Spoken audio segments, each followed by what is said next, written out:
தமிழகம் எங்கும் Max Gold cash for your gold. Max Gold நீங்க தங்க மட்டும் இல்லைங்க, பிளாட்டினம், டைமண்ட், சில்வர், ரூபினி எதை வேணாலும் விற்கலாம். உங்களுக்கான பணம் ரொக்கமா கையிலயோ இல்லைன்னா பேங்க் அக்கௌண்ட்லயோ உடனடியாக செலுத்திடுவாங்க. மார்க்கெட் மதிப்பை விட 100 ரூபாய் ஒரு கிராமுக்கு உங்களுக்கு கூடுதலாக கிடைக்கும். தமிழ்நாடு முழுக்க டோர் ஸ்டெப் சர்வீஸும் இவங்க ப்ரொவைட் பண்றாங்க. உங்களுக்கு கோல்ட விற்கணும்னு அதுக்கு ஒரே ஒரு பெஸ்ட் பிளேஸ் மேக்ஸ் கோல்டு தான். கால் 04445454545. வணக்கம். Big topic with Karthik Mayakumar. டிவிக்கே அரசு அமைஞ்சது. ஒரு சில அரசியல்வாதிகள் ரொம்ப ரொம்ப ரொம்ப தீர்க்கமாக அரசியலில் ஈடுபாடு காட்ட ஆரம்பிச்சிட்டாங்க. யங்ஸ்டர்ஸை சொல்கிறேன். இன்னும் ஒரு சிலர் இல்லை இப்போதைக்கு நாங்கள் அரசியலேருந்து கொஞ்சம் ஓய்வு எடுத்துக்கிறோன்னு சில பேர் சொல்ல ஆரம்பிச்சிட்டாங்க. இன்னும் தமிழ்நாடு அரசியல் சார்ந்து என்னென்ன நடந்துட்டு இருக்கு இதை பற்றி தான் முழுக்க பார்க்க போகிற நிகழ்ச்சியில் போகலாம்.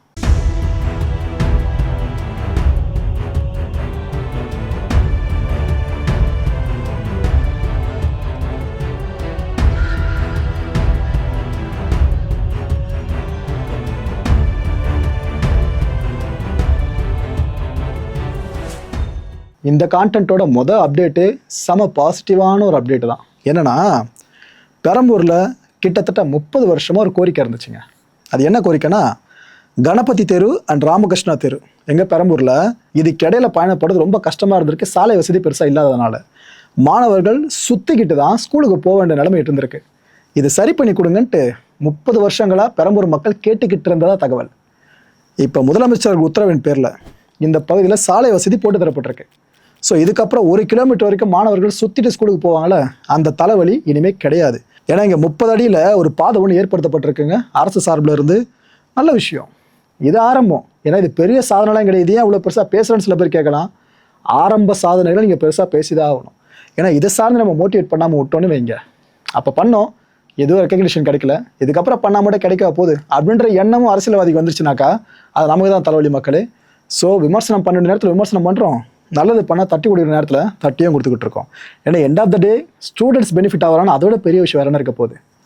பழனிவேல் தியாகராஜன் அவர்கள் ஆக்சுவலாக இந்தியாவோட தலை சிறந்த ஃபினான்ஷியல் எக்ஸ்பர்ட்னா இவரை சொல்லலாம், மாற்று கருத்தில் எல்லா கட்சிகளும் ஒத்துப்பாங்க. நிதி சார்ந்து ஒரு விஷயத்த மேனேஜ் பண்ணுமா இவர்கிட்ட கொடுங்கன்னுவாங்க. அந்த அளவுக்கு நம்பர்ஸில் விளையாடுற ஒரு பர்சன் தான் அரசியல் ஆளுமே. அப்பேற்பட்ட பொலிட்டிக்கல் ஃபேமிலி பேக்ட்ராப் வேறு. ஆனால் அவரே இந்த தேர்தலில் எந்த நிலைமையை ஃபேஸ் பண்ணியிருந்தார் எனக்கு கண்டிப்பாக உங்களுக்கு தெரிஞ்சிருக்கும். விஜய் வேவுன்றது அப்படி அடிச்சுட்டு போயிடுச்சு மொத்தமாக எல்லாத்தையுமே, இந்த ஒட்டுமொத்த தேர்தலையுமே. ஆக்சுவலாக இவர் இப்போ என்ன தெரியுமா சொல்லியிருக்காரு, தேர்தலையே தாவேக்கா 35% வாக்குகளை பெறும் அப்படின்னு நான் கண்டிப்பாக எதிர்பார்க்கவே இல்லைன்னு ஒத்துக்கிட்டு இருக்காரு. யாருமே எதிர்பார்க்கல, நிறைய பேர் அரசியல்வாதிகள் அது அவரும் ஒத்துக்கிறாரு. நிச்சயமாக நான் சொல்கிறேன், ஒரு புது யுகத்தில் தான் நாம் இருக்கோம். திமுக அதிமுகன்ற இருதுருவ கட்சிகளோட அரசியல் முடிவுக்கு வந்துருச்சு. ஸோ இது ஒரு புது சகாப்தம்னு சொல்லியிருக்காரு மக்களே. அதாவது ஒன்று திமுக ஆளும் இல்லைன்னா அதிமுக ஆளும், அதிமுக ஆட்சி வந்தால் திமுக ஆட்சி வந்துடும். அப்படி தான் நம்ம இவ்வளோ வருஷமாக பார்த்துக்கிட்டு இருக்கோம் தமிழக அரசியலில். ஆனால் இப்போ 2 பேர் இல்லாமல் புதிய சக்தி வந்திருக்குல்ல, இது இவருக்கே மலைப்பார்க்க மாதிரி தான் சொல்லியிருக்காரு. இதில் இன்னொரு விஷயம் நீங்கள் ஆட் பண்ணிக்கலாம். பொது வாழ்க்கையிலேருந்து கொஞ்ச காலத்துக்கு அவர் ஓய்வு பெறாருங்க பிடிஆர் அவர்கள். ஏன்னா இவ்வளோ நாளாக அரசியல் பயணம் சார்ந்து பர்சனல் லைஃப்பில் பெருசாக இன்வால்மெண்ட்டாக இல்லை. இதுக்கப்புறம் நான் பர்சனல் லைஃப்பில் ஃபோக்கஸ் பண்ண போகிறேன்ற மாதிரியும் அவர் சைடில் தகவல்கள் வெளியே வந்துக்கிட்டு இருக்கு. ஒரே ஒரு கட்சி டிவிக்கு ஆட்சியை பிடிச்சிது. அதுக்கப்புறம் ஏற்படுற பல மாற்றங்களில் சில அரசியல்வாதிகளோட முடிவுகளையும் சேர்த்து பார்க்க வேண்டிய நிலைமைக்கு இந்த புது யுகம் நம்மளை தள்ளி விட்டுருக்கு. ஓகே, முன்னாள் முதலமைச்சர் ஸ்டாலின் அவர்கள் ஒரு பெரிய முடிவெப்போ எடுத்துட்டாருங்க. அது என்னன்னா, வர்ற ஜூலை மாதத்தில் அதிகமான இளைஞர்களை கொண்டு திமுகவில் புது ரத்தம் பாய்ச்சுவோம்னு ஒரு கேம்பெயின் இனிஷியேட் பண்ண ஆரம்பிக்கிறாங்க. ஒன்றும் இல்லை மக்களே, அதாவது திமுக நாளே ஒரு 50 வயசு 60 வயசு மேலே இருக்கவங்க பவர்ஃபுல் போஸ்ட்டில் இருப்பாங்கன்னு எல்லாருக்குமே தெரிஞ்ச விஷயம் தான். அப்படி இல்லாமல் யங்ஸ்டர்ஸ் இருக்காங்களே, இளைய தலைமுறையினர். ஏன்னா இந்த எலெக்ஷன் ரிசல்ட் பெருசாக மாற காரணமே யங்ஸ்டர்ஸ் தான். அவங்க டிஎம்கே பக்கம் அதிகமாக வர ஆரம்பிச்சிட்டா, டிவிக்கெல்லாம் இளைஞர் எழுச்சி ஏற்பட்ட மாதிரி திமுகலையும் எழும்ப ஆரம்பிச்சிட்டா. இதைத்தான் ஸ்டாலின் அவர்கள் விரும்புகிறாங்க. இனிமேல் திமுக எதிர்காலம் அப்படின்றது இளைஞர்கள் கையில் தான்ன்றது இங்கே லிட்டரலாக தெரியுது.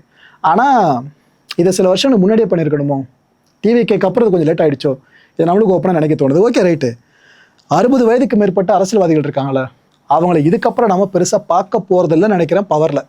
ஏன்னா கட்சியோட தலைமையை இப்போ ஏற்பட முடிவு எடுக்கிறாங்கனாக்கா புது ரத்தம் பாய்ச்சிற நேரம் வந்துருச்சு அப்படின்ட்டு. ஸோ திமுக மட்டும் இல்லை, இன்னும் பல அரசியல் கட்சிகள் சார்ந்து கொஞ்சம் ஏஜ்டாக இருக்கிற பொலிட்டிஷியன்ஸை நம்ம இதுக்கப்புறம் பார்க்க நேராதுன்னு நினைக்கிறேன். நிறைய யங்ஸ்டர்ஸ் உள்ளே வருவதற்கான வாய்ப்புகள் இப்போ பெருசாக இருந்திருக்கு. இப்படி டிஎம்கேக்குள்ளே யங்ஸ்டர்ஸ் வர்றாங்க அப்படின்னா இதுக்கு முழு மூச்சாக இருந்து பூஸ்ட் பண்ண போகிறது வேறு யாராக இருப்பாங்க, சந்தோஷப்பட போகிறது வேறு யாராக இருப்பாங்க? இப்போது எதிர்க்கட்சி தலைவரான உதயநிதி ஸ்டாலின் அவர்கள். அதில் மாற்று கருத்து இல்லைல்ல. இவர் இப்போ என்ன சொல்லியிருக்காரு, இந்த கிளுகிழுப்பு காட்டுறாங்க பார்த்தீங்களா, அவங்கள பார்க்குற குழந்தைங்க சந்தோஷப்படும், சிரிக்கும் பயங்கரமாக. அவங்களால கவரப்படுவாங்க இந்த குழந்தைங்கள்லாம். ஆனால் கடைசியில் அந்த குழந்தை எங்கே வரணும்? அம்மா கிட்ட தான் வரணும். என்ன சொல்லுவார் புரியுதா அந்த கதை மூலமாக? கிளுகிழுப்பு காட்டுறவங்க டிவிகேவினர், அம்மான்றது இந்த டிஎம்கே கட்சி. இதை எடுத்து ரிசம்பிள் பண்ணி தான் அவர் இப்படி ஒரு ஓமை இங்கே சொல்லியிருக்காருங்க. ஓகே, கவர்ச்சிகள் என்றைக்குமே மக்களோட கஷ்டத்தை போக்காதுன்னு சொல்லியிருக்காரு. ஆக்சுவலாக இதே போல் நிறைய விமர்சனங்கள் இந்த கட்சி மேலே வைக்கப்பட்டுச்சா. சினிமாக்காரர் கட்சியா, இதெல்லாம் இங்கேருந்து ஒரு தொகுதியில் ஜெயிக்கும். சரி, ஒரு தொகுதியில் ஜெயிக்கும், விஜய் நிற்கிற தொகுதியில் மட்டும். மற்ற 233லையும் இது ஜெயிக்காதுன்னாங்க. இதனால் ஒரு 10 சீட்டு வாங்கின பெரிய விஷயம் அப்படின்னாங்க. இவங்க போகிற இடம் ஃபுல்லாமே மக்கள் தெரிச்சு ஓட போகிறாங்கன்னாங்க. இவங்க எங்கே ஆட்சியை பிடிக்க போகிறாங்கன்னாங்க. ஆனால் எங்கன்னு அவ்வளோ பேர் சொன்னாங்க.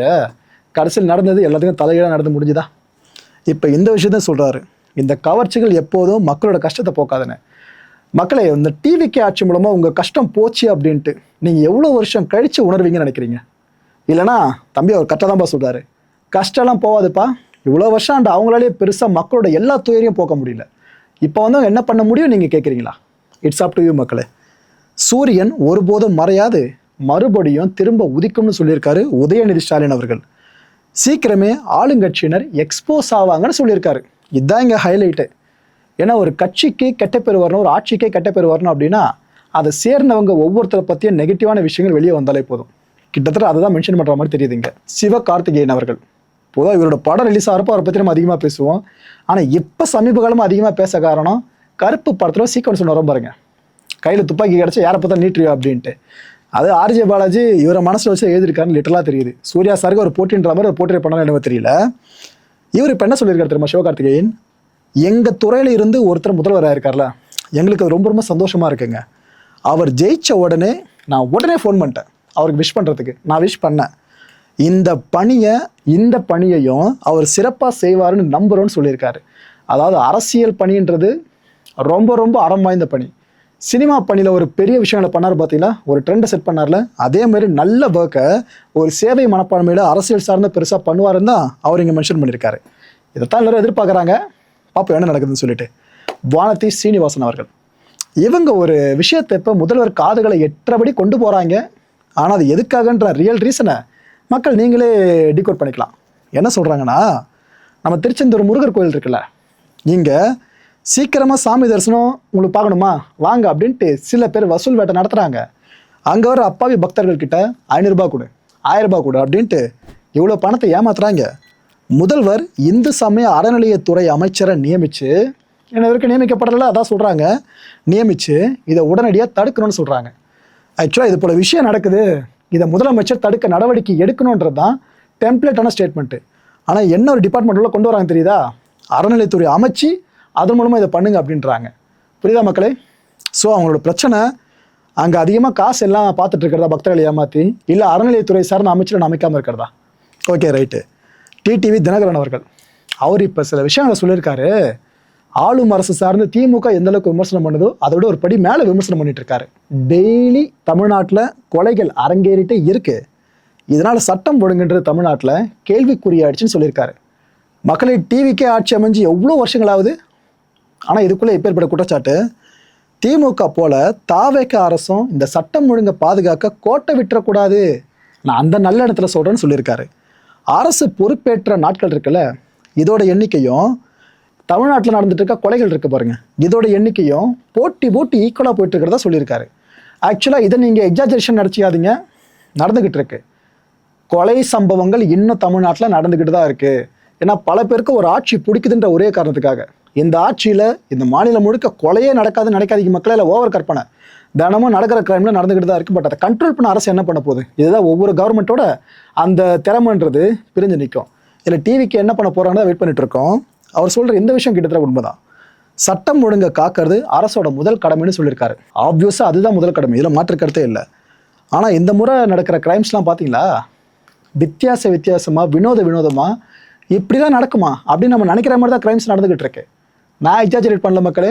ஒரு உதாரணத்துக்கு ஒரு கிரைமை சொல்கிறேன். இப்போ நடந்துருக்க கிரைம் ஒன்று சத்தியமாக உங்கள் காதுகளை உங்களால் நம்ப முடியாது. என்னப்பா இது அப்படின்னு நீங்களே திருப்பி கேட்பீங்க, டிவியை பார்த்து இல்லை செல்ஃபோனை பார்த்து. அப்படிதான் நடந்துக்கிட்டு இருக்கு. என்ன இருக்கு தெரியுமா, கோயம்புத்தூரோட இருகூர் பகுதி இருக்குல்ல, அங்கே 13 வயசு இருக்கும் ஒரு 3 பசங்க, குட்டி பசங்க. அந்த பசங்க கடந்த 15ஆம் தேதி விளையாடிட்டு இருந்திருக்காங்க. இந்த வயசுல பசங்க என்ன பண்ணுறாங்க அந்த இடத்துல பார்த்தீங்கன்னா, ஜாலியாக ஓடி பிடிச்சி விளையாடுறதா இருக்கட்டும், இல்லைன்னா அங்கே பக்கத்தில் ஒரு வாய்க்கால் இருக்குது, அங்கே போய் மீன் பிடிக்கிறதா இருக்கட்டும், பசங்க இந்த 3 பேரும் ஒன்றா சேர்ந்தால் ஜாலியாக ஃபன் பண்ணிட்டு இருப்பாங்க. அந்த பசங்க 3 பேரும் கடந்த 15ஆம் தேதியும் போயிருக்காங்க வாய்க்காலுக்கு மீன் பிடிக்கிறதுக்கு. அப்படி போனதில் 3 பேரில் 2 பசங்க தான் வீட்டுக்கு வந்திருக்காங்க. இன்னும் ஒரு பையன் மிஸ்ஸிங், வீட்டுக்கு திரும்பலை. அந்த 2 சிறுவர்கள் இருக்காங்களே, அவங்கள பிடிச்சி அந்த பேரண்ட்ஸ் கேட்குறாங்க, அந்த மிஸ் ஆன ஒரு பையனோட பேரண்ட்ஸு, ஏன்ப்பா உங்க கூட தானே வந்த என் பையன் எங்கே காணோம் அப்படின்ட்டு. அப்போ அந்த 2 பசங்க என்ன சொல்லியிருக்காங்க, இல்லைங்க யாரோ ஒருத்தர் வந்தார், அவனை கூட்டிகிட்டு போனார், அப்புறம் ரொம்ப நேரம் ஆச்சு நாங்கள் கிளம்பி வந்துட்டோம் அப்படின்னு சொல்லியிருக்காங்க. இதை கேட்டு பதறி போன பேரண்ட்ஸ் என்ன பண்ணிட்டாங்க, அங்கே போலீஸில் கம்ப்ளைண்ட் கொடுத்துட்டாங்க, இது போல் என் பையன் மிஸ்ஸிங்க, இது போல் பசங்க எதை சொல்கிறாங்க அப்படின்ட்டு. அந்த போலீஸும் விசாரிக்கலான்னு சொல்லி களத்தில் இறங்குறாங்க. ஆரம்ப கட்டத்தில் பார்க்கும்போது இவங்க சொன்ன மாதிரி ஒரு விஷயம் நடந்த மாதிரி தெரியல. யாரோ ஒருத்தர் வந்து கூட்டு போனதாக சொன்னாங்க பார்த்தீங்களா, அது போல் நடந்த மாதிரியே தெரியல. அப்புறம் அந்த 2 பசங்கிட்டே விசாரிச்சிருக்காங்க, டாய் உண்மையை சொல்லுங்கள் என்ன நடந்துச்சு அப்படின்ட்டு. அப்போ அந்த பசங்க 2 பேரும் மாறி மாறி எதை சொல்லவே பெண் போலீஸார் வந்துட்டு என்ன பண்ணிட்டாங்க, 2 பசங்க பிரித்து தனித்தனியாக விசாரிக்க ஆரம்பிச்சிருக்காங்க. அப்போ அந்த பசங்க ஒத்துக்கிட்டு இருக்காங்க லிட்டரலாக, ஆமாம் இது போல் நடந்துச்சு அப்படின்ட்டு. இதற்கு வெளியாக இருக்க தகவலை மட்டும் உங்ககிட்ட சொல்கிறேன். என்ன சொல்கிறாங்கன்னா, மீன் பிடிக்கும் போது இந்த 3 பசங்களும் அந்த 2 பசங்க இருக்காங்களா, இவங்களுக்கும் அந்த ஒரு பையன் காணாமல் போன பாருங்க, அந்த பையனுக்கு இடையில பிரச்சனை வந்திருக்கு போல இருக்கு. நம்ம 90 வயசில் 13 வயசு பசங்க, நம்மளா 13 வயசில் சண்டை போட என்ன பண்ணுவோம், அதிகபட்சம் திட்டிப்போம், இல்லை 2 குத்தா அப்படி போட்டு கையை சுற்றிட்டு, இல்லை கல்லுகிட்டு இருந்தால் தூக்கி சின்னதாக ஒரு அடி அடிச்சுட்டு ஓடி வந்திருப்போம். இந்த 2 பசங்க என்ன பண்ணியிருக்காங்களாம்மா, அந்த இடத்துல கீழே மது பாட்டில் இருந்திருக்கு, எவனா குடிச்சிட்டு அங்கே போட்டு போயிருக்கான். இவனுக்கு தான் எந்த புராதன சின்னம் இருந்தாலும் அங்கே போட்டு போகிறோம் மது பாட்டில், இங்கே போடாமல் இருப்பானுங்க. ஸோ அங்கே மது பாட்டில் கடந்திருக்கு. அந்த மது பாட்டில் எடுத்து அந்த பையனோட தலையில் அடிச்சிருக்காங்களாம் இந்த குட்டி பசங்க. எப்படி இந்த பசங்க தோணியிருக்கோம், இந்த காலி பாட்டில் எடுத்து அந்த பையன் மண்டையில் அடிக்கணுன்ட்டு. இதை சினிமா காட்சிகளை பார்த்துருப்போம். அப்புறம் இதை பார்த்து என்ன கற்றுச்சுன்னா என்னவோ தெரியல. இதுக்கப்புறம் கையாலே குழி தோண்டியிருக்கானுங்களாம் இந்த 2 பசங்களும். குழியை தோண்டி அந்த பையன் இருக்கா பாருங்க, அடி வாங்கினவன், அவனை புதைச்சிட்டு இருக்காங்களாம். உயிர்னா என்னென்ன இந்த பசங்களுக்கு தெரியுமான்னு தெரியல, இவங்க பண்ணுறது பேர் கொலைன்றது பசங்களுக்கு தெரியுமா இல்லையான்னு தெரியல, என்னென்ன தெரியாமல் இவ்வளோ பேர் வேலையை பார்த்து வச்சிருக்காங்களாம். இந்த 2 பசங்க இந்த வேலையை பார்த்துட்டு சைலண்டாக வீட்டுக்கு திரும்பிட்டு இருக்காங்களாம். கேட்டால் யாரோ வந்தால் கூப்பிட்டு போகிறான்னு கதை விட்டுருக்காங்களாம். விசாரணை இந்த விஷயம் வெளியே வந்திருக்கு. இப்போ இதுக்கப்புறம் வேற என்ன நடக்கும், அந்த பசங்களை கைது பண்ணியிருக்காங்க. அடுத்த என்ன ப்ரொசீஜரோ அது சார்ந்த லீகல் ஃபார்மாலிட்டிஸை இனிஷியேட் பண்ணியிருக்காங்க.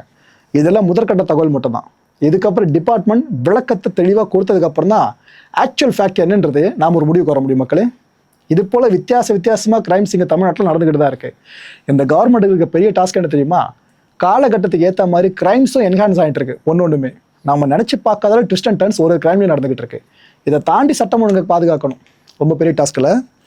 TK பிரபு அவர்கள் இப்போதைக்கு நம்ம தமிழ்நாட்டின் முதலமைச்சர், நேச்சுரல் ரிசோர்ஸஸ் இருக்குல்ல, அந்த டிபார்ட்மெண்ட் சார்ந்து ஃபுல்லாக எல்லா முடிவுகளும் எடுக்க போகிறது இவர் தான்.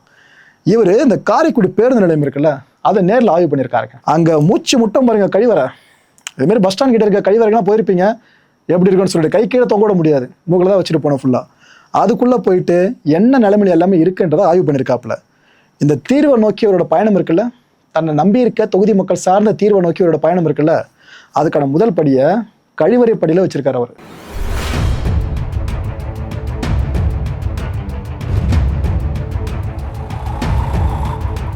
எல்லாத்தையும் உடைச்சிருவாங்க. நீ போட்டு விட்டா அடுத்த நாள் தள்ள உடனே இந்த பிளாஸ்டிக் தானே உடையுது.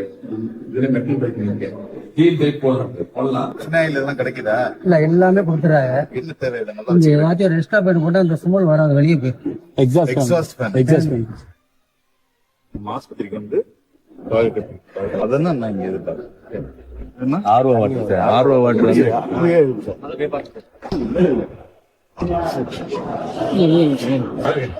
தண்ணி போட்டப்போ வந்து 1 வீக்ல பண்ணிடலாமா? ஒரு இடத்துல மட்டும் தண்ணி வச்சு பத்தாது சார். 2 பிளாட்ஃபார்ம் இருக்குல்ல, இதுலயும் தண்ணி வரணும். குடிக்க காசு கொடுத்து தண்ணி வாங்க என்ன, குடிக்க தண்ணி வந்துருமே. ஒரு வாரத்துல பண்ணி தரேன். இதுல தண்ணி குடிக்க முடியுமா?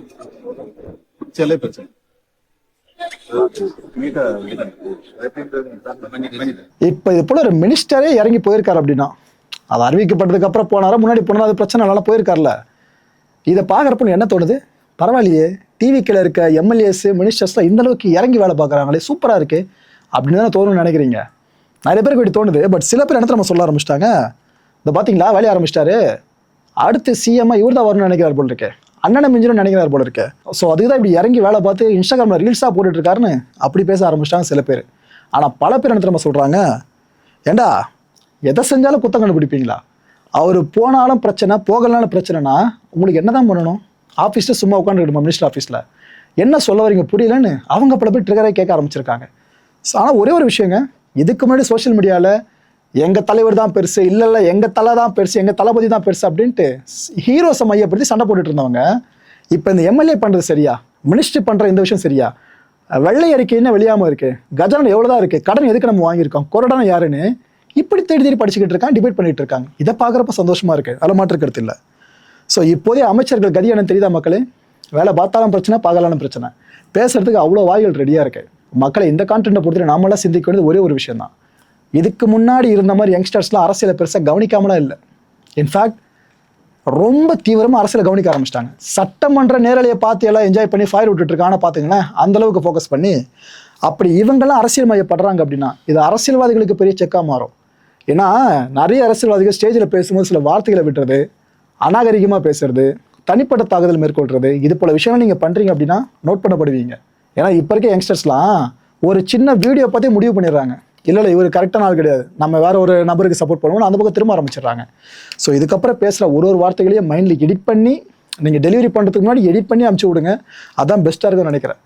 முந்தைய அரசியல் மாதிரி இனிமேல் அரசியல் கிடையாதுங்க. இது மட்டும் தெளிவாக தெரிஞ்சிருச்சு. யங்ஸ்டர்ஸை மைண்டில் வச்சு பேசுங்க. அதுவும் எல்லா அரசியல்வாதிகளும் ஒரு பொதுவான அறிவுரையாக சொல்லிடுறேன். அடுத்த நிகழ்ச்சி சந்திக்கலாம். நன்றி, வணக்கம். தமிழகம் எங்கும் Max Gold, cash for your gold. Max Gold நீங்க தங்க மட்டும் இல்லைங்க, பிளாட்டினம், டைமண்ட், சில்வர், ரூபினி எதை வேணாலும் விற்கலாம். உங்களுக்கான பணம் ரொக்கமா கையிலயோ இல்லைன்னா பேங்க் அக்கௌண்ட்லயோ உடனடியாக செலுத்திடுவாங்க. மார்க்கெட் மதிப்பை விட 100 ரூபாய் ஒரு கிராமுக்கு உங்களுக்கு கூடுதலாக கிடைக்கும். தமிழ்நாடு முழுக்க டோர் ஸ்டெப் சர்வீஸை இவங்க ப்ரொவைட் பண்றாங்க. உங்களுக்கு கோல்டை விற்கணும்னு அதுக்கு ஒரே ஒரு பெஸ்ட் பிளேஸ் மேக்ஸ் கோல்டு தான். கால் 04445454545. என் அன்பார்ந்த மாயம் ஸ்டுடியோஸ் நேயர்களே, மாயம் பக்தின்னு ஆன்மீகத்துக்காக பிரத்யேகமா ஒரு சேனலை கொண்டு வந்திருக்கோம். மறக்காம சப்ஸ்கிரைப் பண்ணி அந்த சேனலுக்கு உங்களோட ஆதரவை மனப்பூர்வமாக தெரிவிங்க. வணக்கம் மாயம் ஸ்டுடியோஸ் நண்பர்களே. மாயம் ட்ரெண்ட்ஸ் அப்படின்ற ஒரு புதிய ஃபேஸ்புக் பேஜை ஓப்பன் பண்ணியிருக்கோம். நீங்கள் யூடியூப்பில் பார்த்துட்டு இருக்கீங்களா நம்மளோட கான்டென்ட்ஸ்லாம், இதெல்லாம் விட ஒரு படி மேலே ரொம்ப கிறிஸ்பாகவும் ரொம்ப சூப்பராகவும் நிறைய கான்டென்ட்ஸ் உங்களுக்கு இந்த பேஜில் காத்துட்ருக்குங்க. ஸோ உடனடியாக ஃபேஸ்புக் பிளாட்ஃபார்ம் போங்க, மாயம் ட்ரெண்ட்ஸ்னு டைப் பண்ணி சர்ச் பண்ணி நம்ம பேஜை ஃபாலோ பண்ணுங்கள். அப்படியே நம்ம சேனலையும் நீங்கள் சப்ஸ்கிரைப் பண்ணிட்டீங்க அப்படின்னா இன்னும் நிறைய புது கான்டென்ட்ஸை உங்களுக்காக ப்ரொடியூஸ் பண்ணி கொடுத்துக்கிட்டே இருப்பாங்க. நீங்கள் பண்ணுற ஒவ்வொரு சப்ஸ்கிரிப்ஷனும் எங்களுக்கு பெரிய மோட்டிவேஷனாக அமையும்.